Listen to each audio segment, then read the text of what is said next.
Hi everyone, Kim here at Olive City Homestead, and today's video is the September 2021 garden tour. I know it's late. In fact, I'm posting this probably tomorrow on October 1st. I'm sorry. I've had so much going on here. Sounds like the ducks have a lot going on right now. We've been working on our leach field and mostly so much harvesting going on, which is a really good problem to have. But I won't keep talking. If you've watched any of my videos, you know I can do that. But we'll get right into the tour and I hope you enjoy it. Well, here in the bean and melon patch, the star of the show has to be the Gora plant in the middle. This plant, if you look on one of my past tour videos, was a plant I bought on clearance and it looked nearly dead, but I could see a little bit of green life at the very base, so I put it in here and boy has it taken off. Just look at those blooms. I am so impressed with this Gora plant, at the health of it, at the vigor of it, and also just at the sheer beauty of it. And yes, there's a bee. The bees do love it. Meanwhile, the bean plants are doing just fine here. Purple beans and green beans are all growing in here, and the melons are starting to take off now. In fact, I just saw a melon growing right in there. Let's see if we can get a closer look. Yep, there it is. That is a green nutmeg melon, and it's doing really well. What's interesting about it is it's actually kind of oblong, and in the past all the green nutmeg melons I've grown have been round, so that's kind of cool. And I've been pulling a lot of beans off of those few bean plants already. As the weather continues to cool down, I think we're going to see a lot more melons and beans out of this bed. Also planted a bunch of green onions, walking onions, in several of these openings, and they're doing well too. This little bed here in the middle has just a random variety of things in it. The plan is that eventually it will be my asparagus bed, and the asparagus are spreading and growing stronger. They've only been here a couple of years, but I think next year will be maybe our first year to harvest. Got some okra here, which I've definitely been harvesting off of already. Oh, I see some more okra I need to take off though. And some beautiful purple prince zinnias that are really appreciating the cooler weather. So the cherry tomato bed is doing great. It has done well all summer. And it's coming back flourishing now with a new set of growth and more tomatoes. I do harvest off of it every day, and then once every week or so I pull off all the cherry tomatoes that are red and do a big pasta salad or something like that. Thankfully it just keeps sending out more. So this side of the bed is the Chadwick cherries. And the other side is a mixture of Sweet 100s and Sun Golds, which are my favorite by far. But yeah, the green cherries on this are countless. Well, I suppose I could count them, but I don't have time for that. But really, hundreds and hundreds and hundreds. But I usually have tomatoes into December. And these are very large cherry tomatoes, by the way, the Chadwicks. The Sun Golds, on the other hand, and the Sweet 100s are smaller, but oh so tasty. The Sweet 100s, of course, very sweet. And the orange Sun Golds, my favorite. Let's see if I can get one off of here for you to see up close. To me, these have the most real tomato-like flavor of any cherry tomato. That's why they're my favorite.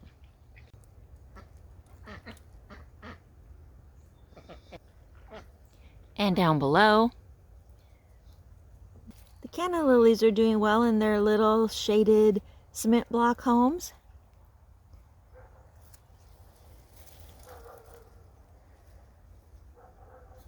Lemongrass and the wonderful tea it makes still going strong for me.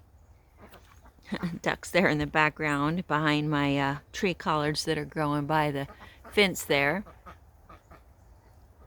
My little flower corner here in the back of the garden is doing well. Got snapdragons and a spider flower and my purple prince zinnias, green onions, some mums that are, I think, about to start blooming. Yeah, look in there. I see that dark red. These are going to be glorious in a little while. And some very nice snapdragons. There's another zinnia maybe about to bloom. Some more lemongrass. Some more beautiful snapdragons. And there's some more Augustache. It's a purple one, and I definitely need to deadhead it so it can start blooming again. And in this crate on the edge of my little flower area, I've got these pretty violas that are about 5 years old, maybe even 6. Chocolate mint there. Oh my goodness, does that smell and taste lovely. Some walking onions. Oh, and some stevia here. This also had looked like it was completely dead. It was in a forgotten pot somewhere, and now it's got a lot of new growth, and I need to take a bunch of cuttings. Here in 9B, it will usually survive over the winter. I have some other plants that have done that quite well, but I'm thinking of taking cuttings and taking these in the house and have them produce leaves over the winter that I can actually use in teas and cooking, because of course the ones that stay in the ground or in containers outside do lose their leaves over the winter before coming back in the spring. So there's a lot of good new growth here I could take as cuttings.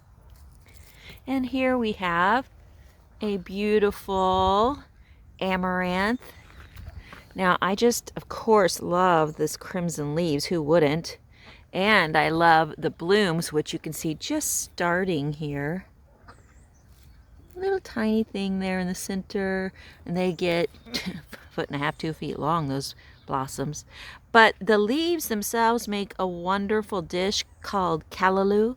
It's a great meal that I have made once or twice and want to make more. Here in this corner I have some pots that I never planted. That I feel horribly ashamed about that, but I am going to get to it this fall now that the weather's cooling off. They're certainly doing well. This is a climbing rose, and then I also have some honeysuckle. 2 different varieties, and I really want to get them growing on maybe an archway or something like that. And over here, aside from my ducks quacking away, I have growing up the fence line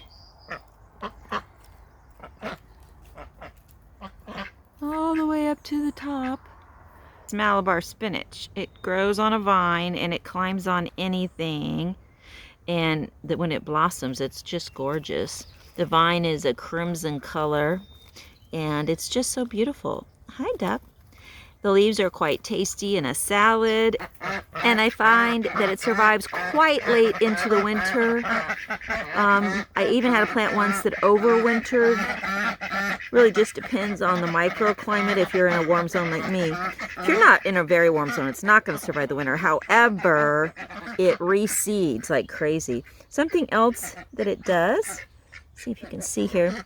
So it produces these very interesting green berries that turn pink on the end and then turn this deep, deep crimson. And the thing about these is they make fabulous natural dark pink dye. And it's flavorless. So you can use it to dye things like frosting or to put in drinks. And it doesn't affect the flavor, but it makes this really just gorgeous, vivid crimson color. Yeah.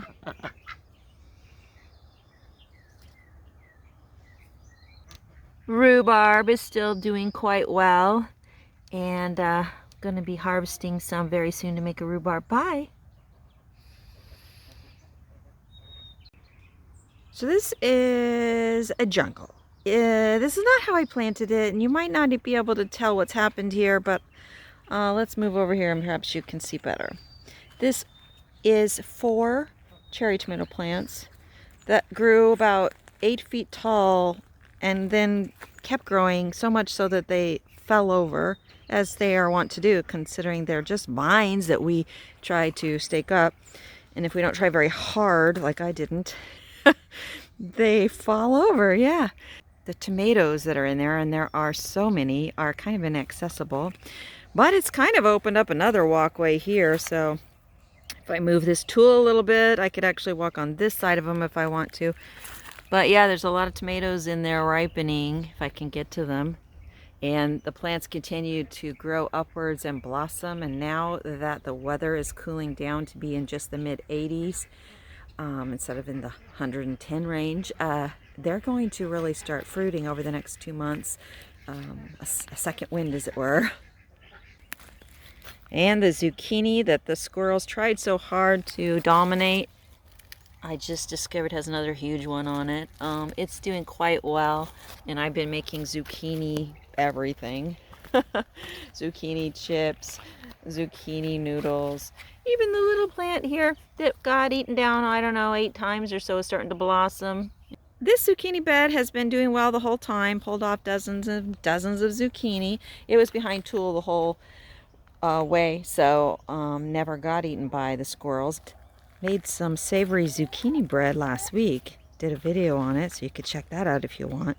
I love making savory zucchini bread because it's so unexpected and so delicious and goes so well with so many dishes, whether they're Italian like pasta, we had it with lasagna, or if you just eat it plain, toasted, it's fantastic.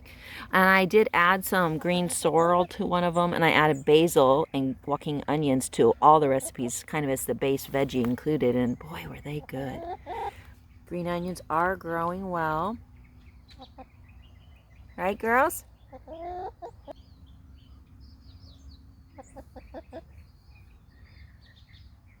You know what she's waiting for? She's waiting for me to give her some sorrel, because chickens love green sorrel. Here we've got oregano in bloom. In fact, you know what? This oregano stays in bloom all year round. I'll have to show it to you every single month on the tour, and you'll see what I mean. I do cut back a lot of it, but I let some of it stay because it's so pretty. I love that color. Yeah, here's one of those fallen cherry tomato plants, falling right over to the edge of my herb bed. Right there, we've got some beautiful Thai basil. Love those crimson leaves and pink blossoms. And down there's some lemon balm, some little seedling lemon balms down in those green onions. Some winter savory, looking beautiful and tasty amongst some green onions. Got our lime thyme going there. Some more oregano that I definitely need to cut back hard because I was too lenient with it earlier in the year.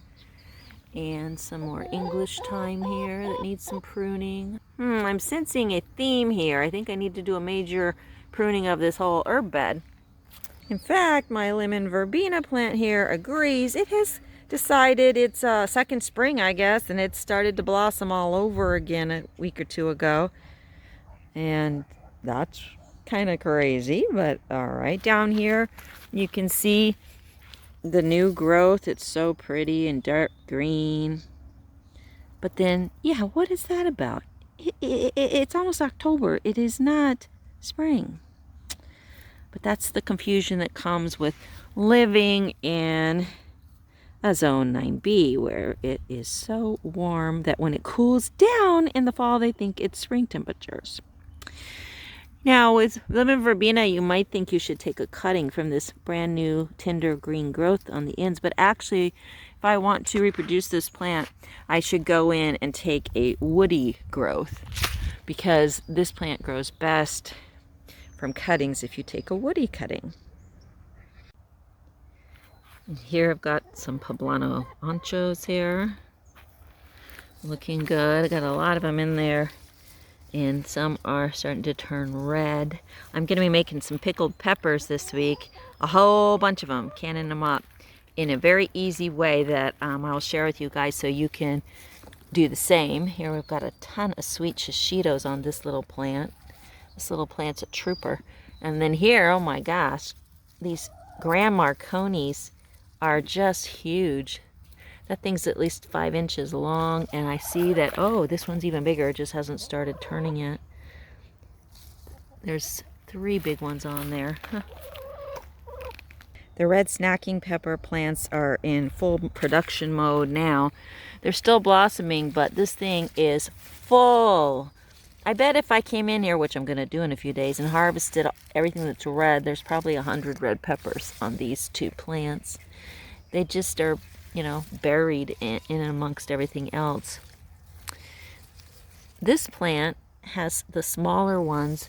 This one has some pretty good sized one, but it is a smaller pepper. It's not like the big poblano anchos or Grand Marconis. But they taste sweet, which I was interested to find out because I'd never grown red snacking peppers before, and that seems like a really generic name. But they're sweet and tasty, so I'm enjoying them. Here I've got some beautiful coral augustache and some purple verbena, and over there is some crimson dianthus. And here, of course, is a random potato plant that came up. Just one potato plant came up a few weeks ago.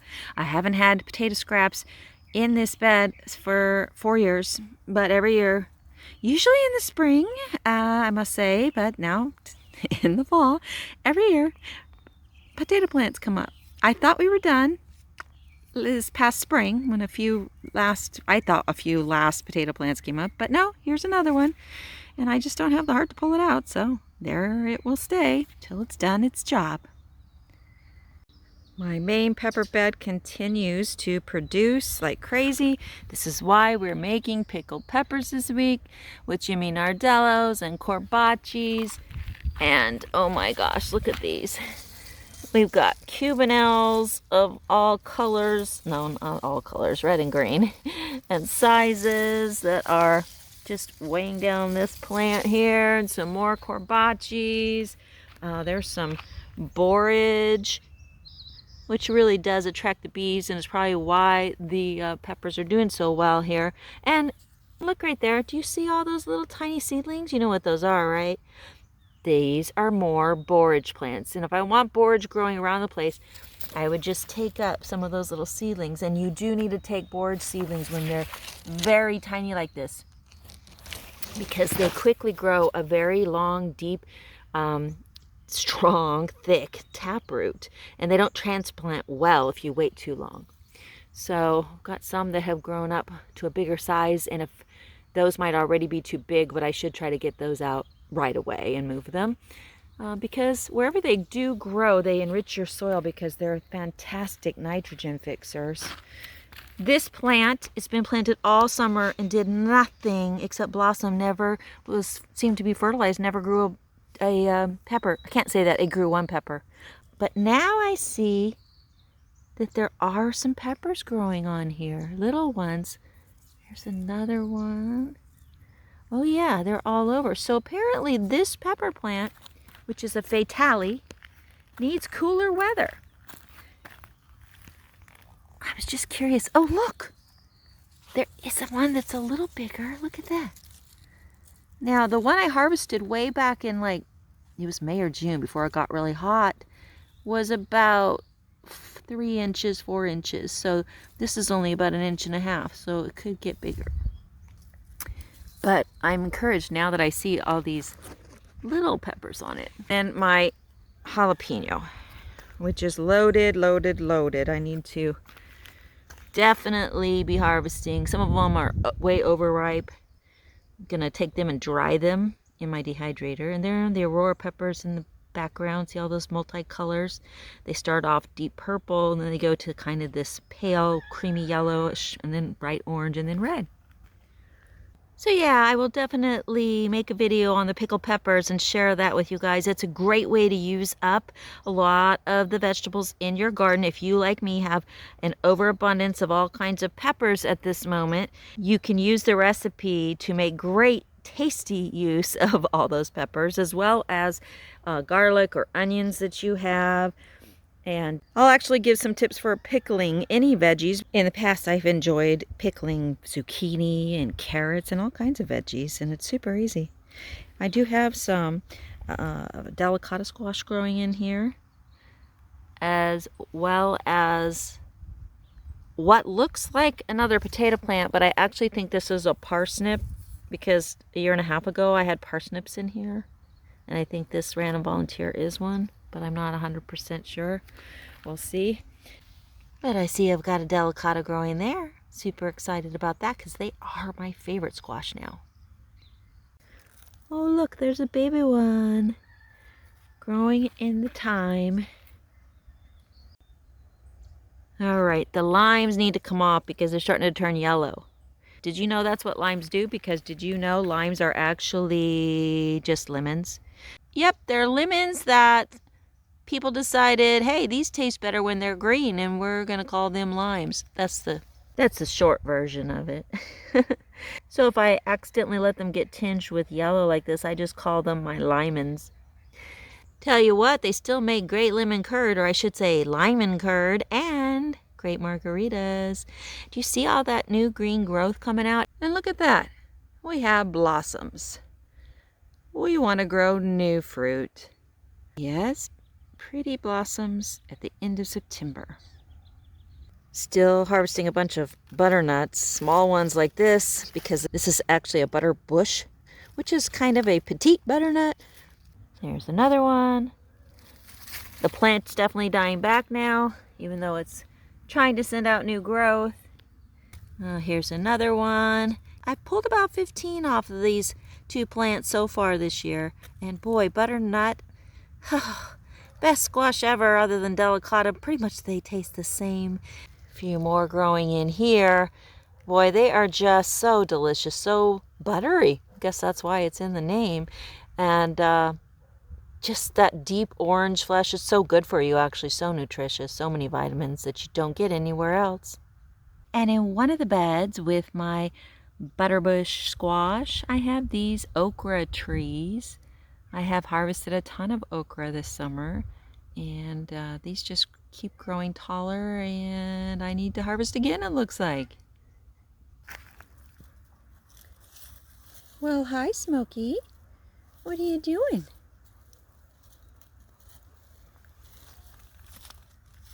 Are you enjoying rolling around there? Huh? Are you enjoying that?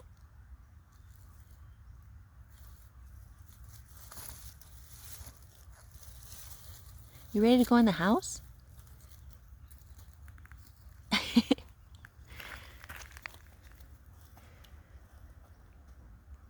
This little tree right here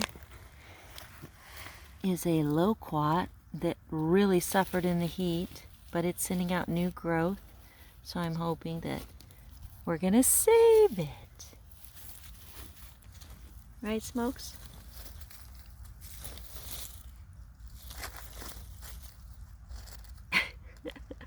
You are a silly kitty. Yes, you are. You ready to go in the house? Or are you just gonna sleep there, huh?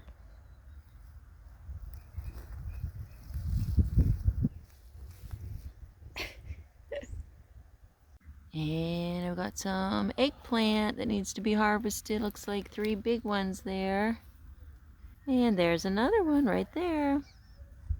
And look, some baby okra trees. And a cat. Yeah, but look, it's growing little baby okras. I need to harvest those too. Do you see what I see? Right there in the middle. That is the pink variegated lemon tree that the storm took down back in February, was it? And look at it now. It has branches coming out the sides. It's growing tall. And all this new growth is the variegated variety. Look at that. And that. I'm so happy with this because We've had a few windstorms in the last month, and it has stood up to it quite well. And it has such a straight trunk, new trunk, that was actually a branch off of the old trunk that broke down. That's where it broke down, way down here. And all of this grew out from right at the graft union level.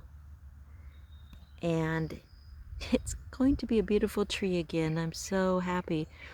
So many people told me that though they hoped it would grow back, they really didn't think it would. But it definitely has, and it's definitely doing great.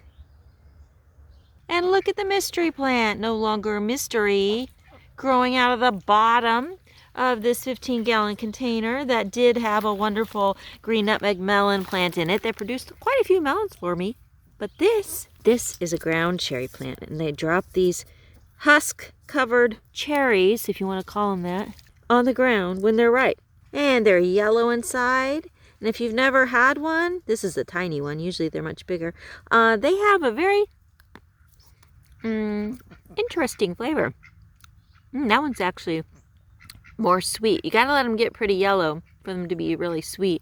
But they have a very tangy flavor that you're not expecting, because if you don't know better, they look kind of like a cherry tomato, and they definitely are not. There's one growing on the plant. When they drop to the ground, that's when they're done. Makes it super easy to know. And this plant is still blossoming. There we go. There's a blossom right there. And ground cherries sometimes are called gooseberries. They are very similar in how they grow and in the way they produce the husk on them to the tomatillas, but they don't taste anything alike. These are definitely sweet, but they definitely have an odd flavor that not everyone likes. So you definitely need to try them before you grow a bunch of them. And why it grew out of the bottom of this container, I still haven't figured out, but I think I'm going to move it now that the melon plant is gone and put it in more sun, because it's a little bit in too much shade here to be producing well, I think. So we're going to give it its best shot and at least maybe turn it so it's facing the sun more directly, because right here it's getting kind of shaded out by the lemongrass and by the tomato bed. But speaking of tomatillas, let's go take a look at my volunteer tomatilla plant. So you see what I've got here? I've got a tomatilla plant that I didn't plant. This came up as a little tiny sprout in the middle of my backyard. And you can see how thick those stalks are now. And it's covered in tomatillas and tomatilla blossoms. And this plant just goes and goes. It branches out every which way. And, you know, I was told, oh, well, it's not going to produce anything, or at least not much of anything, because it definitely needs another tomatilla plant nearby to cross-pollinate it. And I let it grow I let it grow first because I thought, you know, that doesn't really look like a weed. It looks like it might be something. Because I hadn't grown tomatillas here for years, like 4 years. So it didn't occur to me that could be what it was. But somehow, some way, some stray tomatilla seed finally worked its way to the surface from those years ago and sprouted. And I let it grow because it looked healthy and vigorous and like a vegetable, even though I didn't recognize it at first. Then when the first blossoms came out, I'm like, oh, that's a tomatilla, I remember. And again, I thought, oh, but it's only one. I don't have another one. Should I go get another one? I'm like, no. This will be an experiment. And we'll see. Will it grow on its own? A bunch of tomatillas, or just a few, or what's going to happen? And I'm here to tell you, it's growing tons of them. Some are dropping off at this size where they're of, about an inch across. I've got those 3 pots there, which are Mexican poppies, because I was trying to support the branches, and it turns out they didn't really need any support. They're super strong branches. Anyway, I'm really happy about this because I'm going to make some salsa, and everybody knows that a good salsa needs some tomatillas.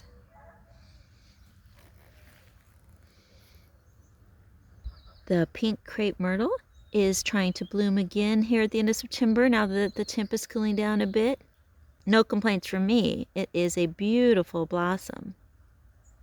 And in here I have Some more delicata squash growing. New plant, but it's taking off, so I'm encouraged. And of course, some walking onions. So these two amaranth plants were so huge. They were like 10 feet tall, and the intense August and early September heat finally were too much for them. So I cut them all the way back down to about a foot high. And look what they're doing. They're shooting out all this new dark crimson growth. So up and down the dead looking stalks, these deep crimson leaves have shot out. Well, who am I not to give them a second chance? They may do very well in the fall. You know, usually my marigolds don't make it past July because it's just so hot.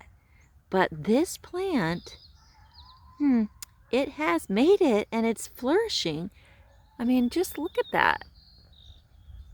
And I've got two different colors of marigolds coming out from the one plant. That's also very interesting. I wonder how long it's going to last. I don't know, but it sure makes a pretty fall color, doesn't it? And here going into October, that's nice. Here's a little baby lantana plant that I grew this summer from a little like 2-inch broken piece of lantana. I've learned lantana loves to root and grow. So if you ever break a piece off, no matter how small it is, just stick it in the ground and water it. It almost always just grows you a new beautiful plant. Kind of like this purple tree kale cutting right here. And this one that looked like that one about 8 or 10 months ago. And now it's grown pretty tall. You know what those are? How about those? Ginger! I have ginger growing, and you know what else I have growing? Turmeric.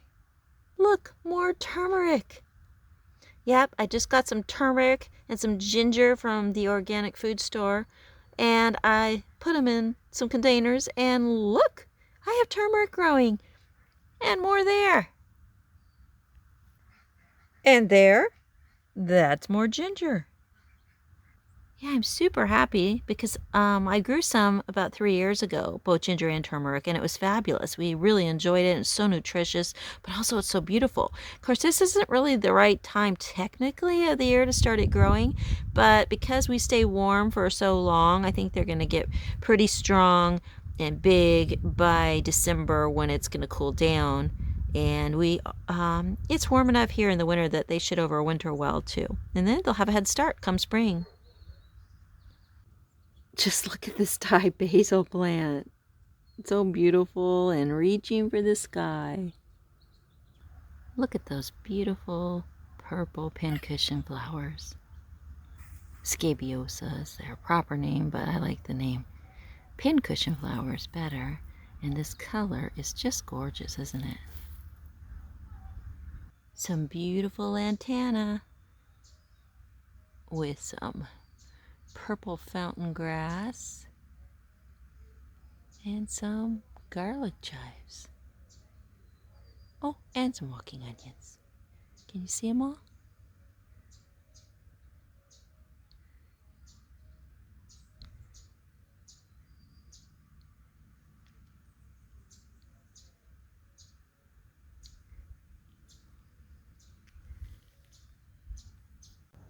So I did it. I pruned that lemon verbena. I pruned the heck out of it. I have so many cuttings and I didn't have time to plant them right when I pruned it. So I stuck them in a crate full of water and they are looking good. So that's on the schedule for tomorrow morning. I hope you enjoyed today's video. The tour was a lot of fun for me. Much cooler weather now that fall is here, and fall is my favorite season, so I'm thoroughly relishing the colors that are starting to come out in all the different trees and plants. And I hope wherever you are in the world, you're enjoying nature and whatever it's bringing to you this time of year. The roses are looking pretty again. Cut them back quite a bit, and now they're blooming again.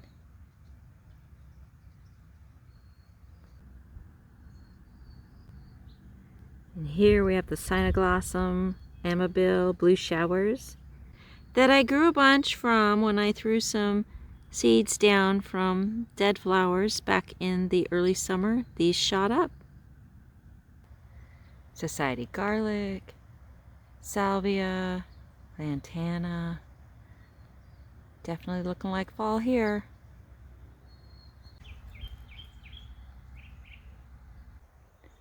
Just remember, you can create the life that you want. Don't let anyone ever tell you otherwise. See you next time, everyone.